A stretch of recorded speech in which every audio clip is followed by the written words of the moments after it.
अस्सलाम वालेकुम जी, क्या हाल चाल है बच्चों। Welcome to the Base Academy. पिछले लेक्चर में हमने गैल्वानोमीटर को पढ़ा कि गैल्वानोमीटर जो है वो किस प्रिंसिपल पे काम करता है और किस तरह से वर्क करता है। तो अब हमारे पास जो नेक्स्ट लेक्चर है वो है एमीटर।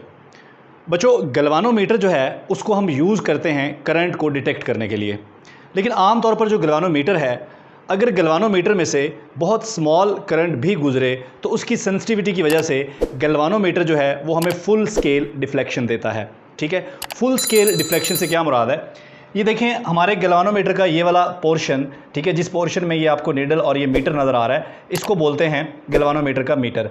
अब इसमें ये जो नीडल की मूवमेंट है इसे हम कहते हैं मीटर मूवमेंट। तो जिस वक्त इसमें से करंट गुजरता है, अगर वो करंट थोड़ा सा लार्ज हो तो ये जो मीटर है इसका या ये जो नीडल है इसका, ये मैक्सिमम वैल्यू पे चला जाता है। इसे हम कहते हैं फुल स्केल डिफ्लेक्शन। यानी कि लार्ज करंट अगर आप गैल्वानोमीटर से मेजर करना चाहेंगे तो वो आपको अपने फुल स्केल पे चला जाएगा और करंट को मेजर नहीं करेगा। और अगर आप बहुत ज़्यादा करंट उसमें से गुजार देंगे गैल्वानोमीटर में से, तो ये भी हो सकता है कि गैल्वानोमीटर डैमेज हो जाए परमानेंटली। सो हमें क्या करना है, हमें इस गैल्वानोमीटर से अगर ज़्यादा करंट मेजर करना है, ज़्यादा से मुराद है कि लेट सपोज़ हमारा ये जो गैल्वानोमीटर है ये मेजर कर सकता है 1 milli ampere current, let suppose, और हम चाहते हैं कि ये 10 मिली एम्पेयर करंट मेजर करे। तो हमें क्या करना पड़ेगा, हमें इसमें थोड़ी सी मॉडिफिकेशन करनी पड़ेगी, और मॉडिफिकेशन करने के बाद जो नया मीटर हमारे पास आएगा उसे हम कहेंगे एम मीटर। सो एम मीटर की मदद से हम करंट की उन वैल्यू को मेजर कर सकते हैं। एम मीटर की रेंज हम अपनी मर्ज़ी से सेट कर सकते हैं। हम ऐसा एम मीटर भी बना सकते हैं जो 5 मिली एम्पेयर तक करंट मेजर कर सके, ऐसा भी बना सकते हैं जो 50 मिली एम्पेयर तक करंट मेजर कर सके, और ऐसा एम मीटर भी बना सकते हैं जो 500 मिली एम्पेयर तक करंट मेजर कर सके। ठीक है, तो हम अपनी मर्ज़ी के मुताबिक 5 मिली एम्पेयर, 50 मिली एम्पेयर और 500 मिली एम्पेयर तक करंट मेजर करने वाला एम मीटर भी बना सकते हैं। तो ये जो रेंज है एम मीटर की, इसको हम अपनी मर्ज़ी से सेट कर सकते हैं। उसके लिए हमें क्या करना होगा, जाहिर बात है कि इस गैल्वानोमीटर में हमें कुछ थोड़ी बहुत मॉडिफिकेशन करनी होगी, कुछ थोड़ी बहुत तब्दीलियां करनी होंगी, जिससे हमारा ये गैल्वानोमीटर जो है ये एम मीटर में कन्वर्ट हो जाएगा। यानी कि ऐसे मीटर में कन्वर्ट हो जाएगा जो करंट की वो वाली वैल्यूज़ भी मेजर कर सकता है जो पहले वो नहीं कर रहा था, जिस पर उन्हीं वैल्यूज़ पर पहले ये फुल स्केल डिफ्लेक्शन दे रहा था, लेकिन उन्हीं वैल्यूज़ को अब ये मेजर कर सकता है फुल स्केल डिफ्लेक्शन दिए बगैर। तो किस तरह से क्या मॉडिफिकेशन करेंगे, किस तरह से हम इस मीटर को इस काबिल बनाएंगे कि ये करंट की ज़्यादा वैल्यू को भी मेजर कर सके। तो मैं एक छोटी सी एग्जांपल आपको देता हूँ। एग्जांपल ये है कि फ़र्ज़ करें कि ये सिर्फ 1 मिली एम्पेयर करंट मेजर कर सकता है। अगर मुझे 10 मिली एम्पेयर करंट मेजर करना हो तो मैं क्या करूँगा, मैं ये कर सकता हूँ कि मैं करंट को यहाँ पर कोई और पाथ प्रोवाइड कर दूँ। ऐसा हो कि इसमें से तो सिर्फ 1 मिली एम्पेयर ही करंट गुजरे, लेकिन जो बाकी 9 मिली एम्पेयर है वो 9 मिली एम्पेयर किसी दूसरे सर्किट से गुजर जाए। तो इस सूरत में ये 10 मिली एम्पेयर करंट भी मेजर कर सकता है, 50 भी कर सकता है, 100 भी कर सकता है, 500 भी कर सकता है।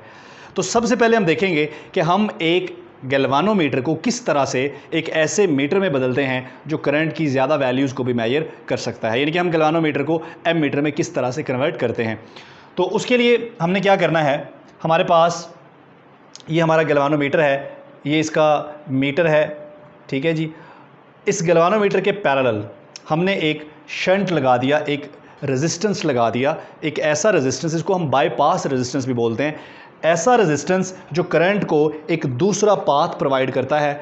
और ये जो हमारा शंट है, ये बाईपास रेजिस्टर है, इसकी रेजिस्टेंस हम इस गैल्वानोमीटर की रेजिस्टेंस के मुकाबले में, अगर हमारी गैल्वानोमीटर की रेजिस्टेंस RG है तो हम ये जो RS है, यानी कि इस शंट रेजिस्टर की जो रेजिस्टेंस है, इसको हम अपनी रेंज के मुताबिक, जितनी हम रेंज का एम मीटर बनाना चाहते हैं उस रेंज के मुताबिक हमेशा गैल्वानोमीटर की रेजिस्टेंस से कम रखेंगे। ठीक है, अब शंट की रेजिस्टेंस कम होगी, गैल्वानोमीटर की रेजिस्टेंस ज़्यादा होगी, तो ये दो रेजिस्टर बन गए जो कि पैरेलल में कनेक्टेड हैं।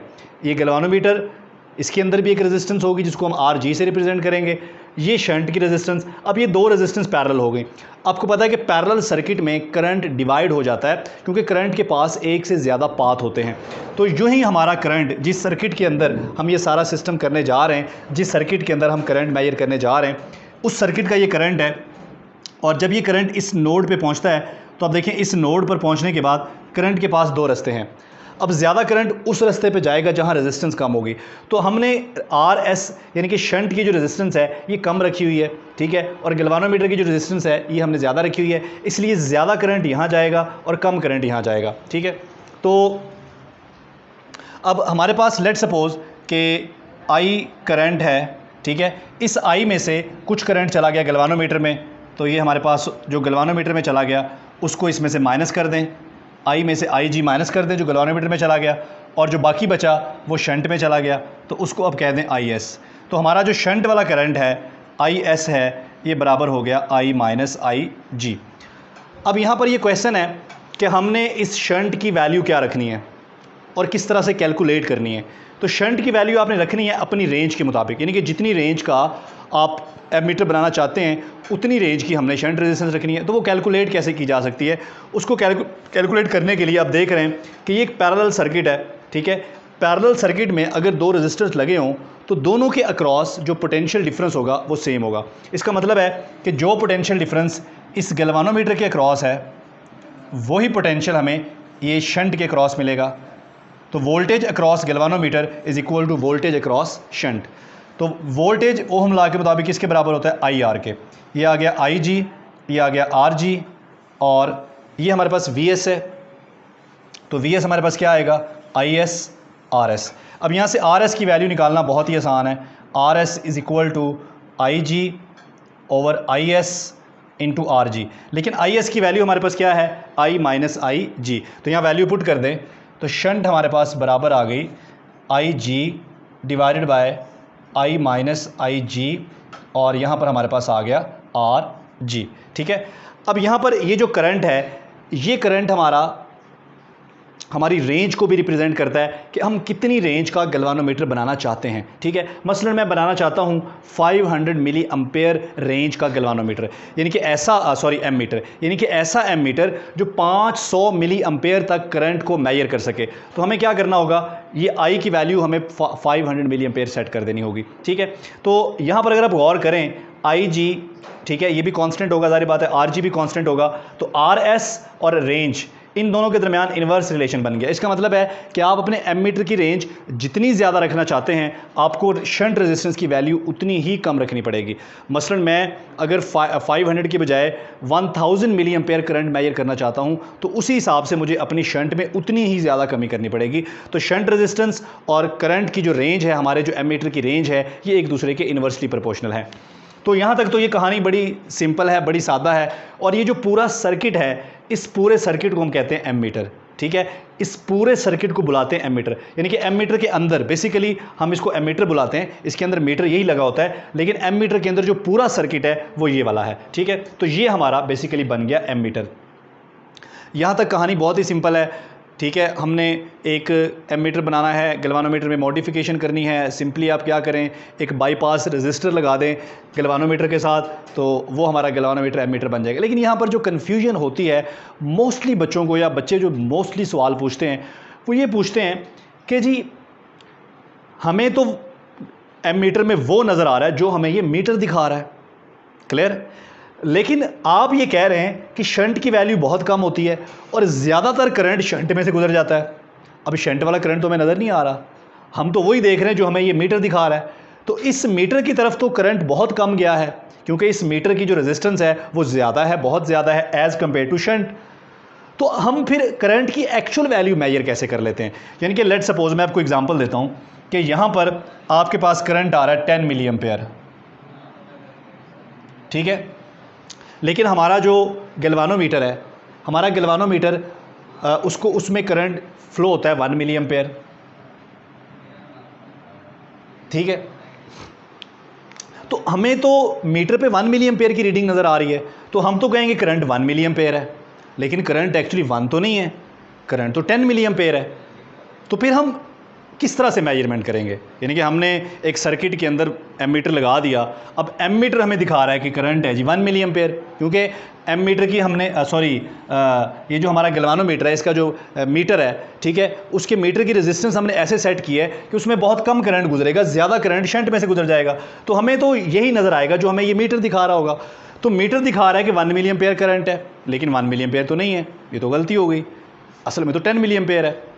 तो इसका मतलब ये है कि यहाँ पर एक्चुअली एग्जैक्ट करंट की मेजरमेंट कैसे होती है। तो उसका जवाब ये है कि इन दोनों की जो रेजिस्टेंस है ना, उन रेजिस्टेंस की रेशो ली जाती है। मैं आपको तरीका समझा देता हूँ, यानी कि RG/RS इसकी ली जाती है रेशो।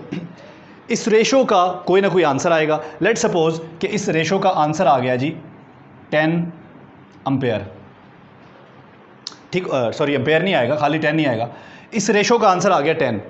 अब आपने करना क्या है कि जो भी आपको मीटर पे करंट नज़र आ रहा है ना, लेट सपोज कि मुझे मीटर पे जो करंट नज़र आ रहा है दैट इज़ 1 मिली एम्पेयर।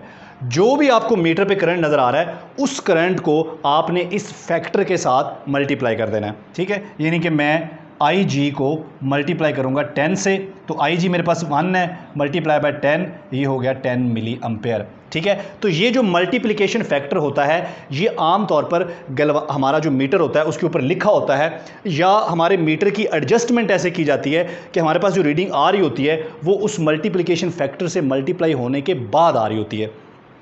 क्योंकि हमारे पास RG और RS की वैल्यू तो फिक्स होती हैं, RG की वैल्यू भी फिक्स है और RS की वैल्यू भी हमने अपनी मर्ज़ी से सेट की है, ठीक है। मतलब जितनी रेंज का हम एमीटर बनाना चाहते हैं उतनी रेंज की वैल्यू हम शंट की लगा देते हैं, ये वाले फार्मूले से कैलकुलेट करके, ठीक है जी, ये वाले फार्मूले से कैलकुलेट करके।